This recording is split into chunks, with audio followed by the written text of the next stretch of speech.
നമസ്കാരം, കലാകൗമുദി ഓൺലൈനിലേക്ക് സ്വാഗതം. കേരളത്തിൽ പിണറായി വിജയൻ ലക്ഷ്യമിടുന്നത് ഒരു ഹിന്ദു ഭരണമോ? ഇപ്പോൾ പുറത്തു വരുന്ന സൂചനകൾ വ്യക്തമാക്കുന്നത് അതാണ്. പമ്പയിൽ കണ്ട അയ്യപ്പ സംഗമത്തിലും വള്ളിക്കാവിൽ കണ്ട സ്നേഹാദനങ്ങൾക്കും ഇടയിൽ ഒരു ഹിന്ദു ഭരണത്തിൻ്റെ മണം അടിക്കുന്നുണ്ടെന്നാണ് എല്ലാവരും പറയുന്നത്. ക്രൈസ്തവ മുസ്ലിം വിഭാഗങ്ങൾ തങ്ങളെ പൂർണ്ണമായി കൈവിട്ടുവെന്ന് 2024 ലോക്സഭാ തെരഞ്ഞെടുപ്പിൽ CPM പൂർണ്ണമായും മനസ്സിലാക്കിയിരുന്നു.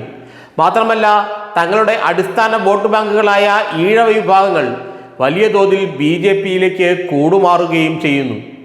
ശബരിമല വിഷയത്തിൽ പിണറായി വിജയൻ കൈക്കൊണ്ട നിലപാടാണ് CPMലെ ഹൈന്ദവ വിഭാഗങ്ങളെ BJPയിലേക്ക് അടുപ്പിച്ചതെന്ന് പാർട്ടി തിരിച്ചറിഞ്ഞു. ഇതിന് എന്തെങ്കിലും പ്രതിവിധി ചെയ്തില്ലെങ്കിൽ പിന്നെ CPM കേരളത്തിൽ ഉണ്ടാകില്ല. അങ്ങനെ വന്നപ്പോഴാണ് അയ്യപ്പ സംഗമം പോലുള്ള പരിപാടികൾ പാർട്ടിയുടെ തലയിൽ ഉദിച്ചുയർന്നത്, ഇതൾ വിരിഞ്ഞത്.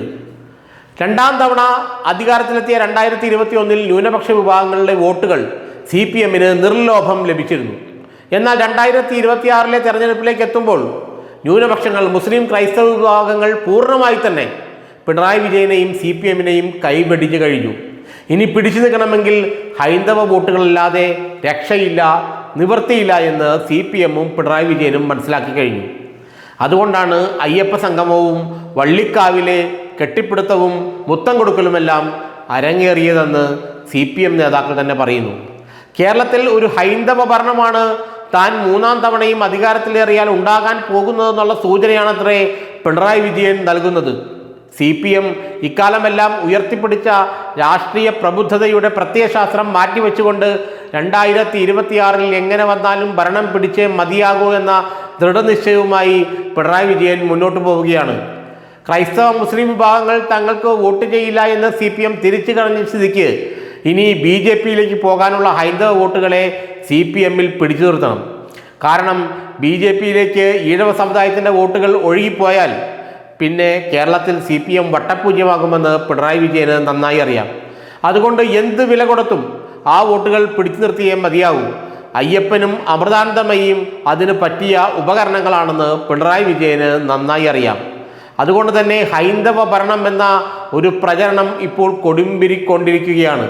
2026 CPM പിണറായി വിജയന്റെ നേതൃത്വത്തിൽ വീണ്ടും അധികാരത്തിലെത്തുമ്പോൾ അത് കേരളത്തിലെ ഭൂരിപക്ഷ സമുദായങ്ങളുടെ ഭരണമായിരിക്കുമെന്നുള്ള ഒരു പ്രചരണം, എന്ന് വെച്ചാൽ ഉത്തർപ്രദേശിൽ മോദിയും ഒക്കെ നടത്തിയ പോലുള്ള ഒരു തരം പ്രചരണമാണത്രേ ഇപ്പോൾ പിണറായി വിജയൻ ലക്ഷ്യം വയ്ക്കുന്നത്. അമൃതാനന്ദമയിക്ക് സംസ്ഥാന സർക്കാരിൻ്റെ സ്നേഹാദരങ്ങൾ നൽകുന്ന ചടങ്ങ് പലരെയും അമ്പരപ്പിച്ചിരുന്നു. എന്നാൽ ഇത്തരത്തിലൊരു ചടങ്ങുണ്ടാകുമെന്ന് നേരത്തെ തന്നെയുള്ള സൂചനകൾ ഉണ്ടായിരുന്നു. കാരണം അമൃതാനന്ദമയിക്കെതിരെ പുസ്തകം എഴുതിയ ഒരു വിദേശ വനിതയെ ജോൺ പൊട്ടാസ് കൈരളിയിൽ അഭിമുഖം നടത്തിയത് വലിയ പ്രതിഷേധങ്ങൾ അക്കാലത്ത് വിളിച്ചു വരുത്തിയിരുന്നു. അതിനുശേഷം അമൃതാനന്ദമയി മഠവും CPMും തമ്മിൽ അകൽച്ചയിലായിരുന്നു. ആ അകൽച്ച ഇല്ലാതാക്കാനാണ് നമ്മുടെ സാംസ്കാരിക മന്ത്രി ശശി ചെറിയാൻ വള്ളിക്കാവിലെത്തിയത്. വരുന്ന തെരഞ്ഞെടുപ്പിൽ അമൃതാനന്ദമയി നേതൃത്വം നൽകുന്ന വലിയ വിഭാഗങ്ങളുടെ, പ്രത്യേകിച്ച് ഹൈന്ദവ സംഘടനകളിലെല്ലാമായും അമൃതാനന്ദമയിക്ക് അടുത്ത ബന്ധമുണ്ട്. അമൃതാനന്ദമയിക്ക് ഹൈന്ദവ സംഘടനകളിൽ കനത്ത സ്വാധീനവുമുണ്ട്. RSSും BJPയും ഉൾപ്പെടെയുള്ള സംഘടനകളിൽ വലിയ സ്വാധീനം തന്നെ അമൃതാനന്ദമയിക്കുണ്ട്. ആ സ്വാധീനം കൂടി വരുന്ന ഭരണത്തിനായി ഉപയോഗപ്പെടുത്തുക എന്ന തന്ത്രമാണ് പിണറായി വിജയൻ ഇപ്പോൾ സ്വീകരിക്കുന്നത്.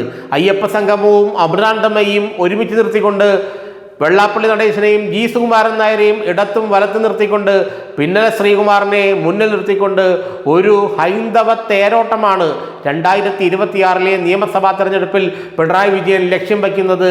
അങ്ങനെ ഒരു ഹൈന്ദവ ഭരണം എന്നുള്ള മുദ്രാവാക്യം ഇപ്പോൾ തന്നെ CPM ഉയർത്തിക്കഴിഞ്ഞു.